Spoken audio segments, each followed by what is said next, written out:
Thanks to this government's intransigence about tackling air pollution, the battle to improve the quality of the air we breathe has played out not in the political arena, but in the courts. Time after time, the government has found itself on the wrong side of the law. First, its failure to meet legally binding European targets on harmful nitrogen dioxide emissions. Then, for failing to produce an adequate plan to address these.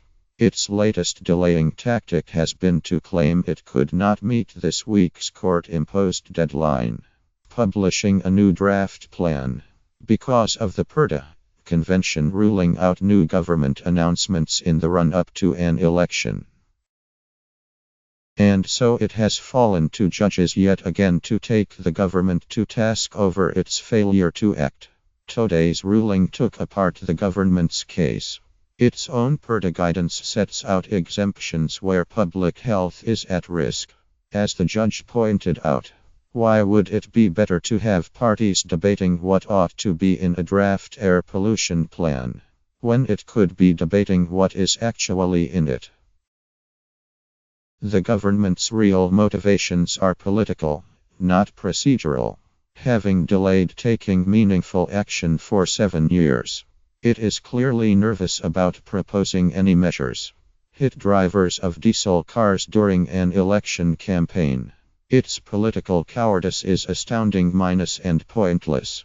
Public attitudes have shifted in recent years, and London's Labour Mayor, Sadiq Khan, has made tackling air pollution one of his top priorities.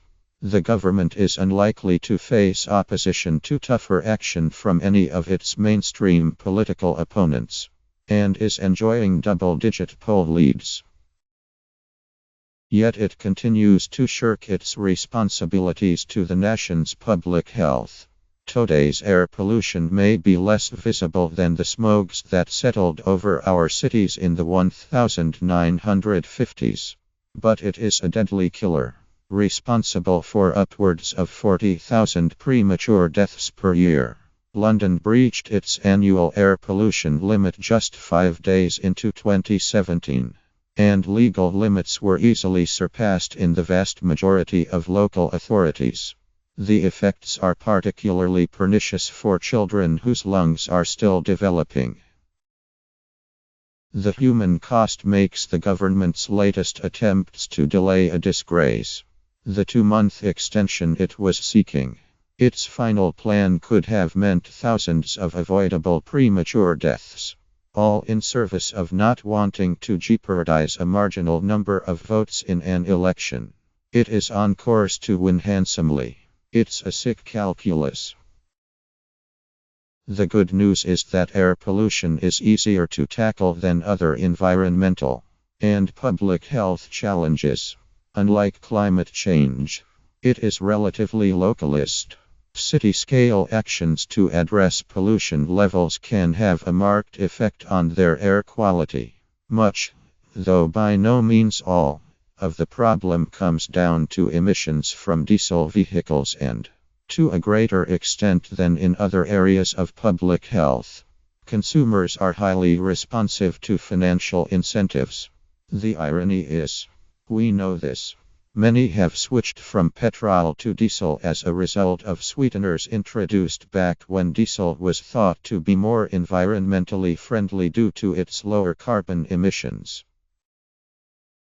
But heavy lobbying from the car industry in Westminster and Brussels has staved off firm action.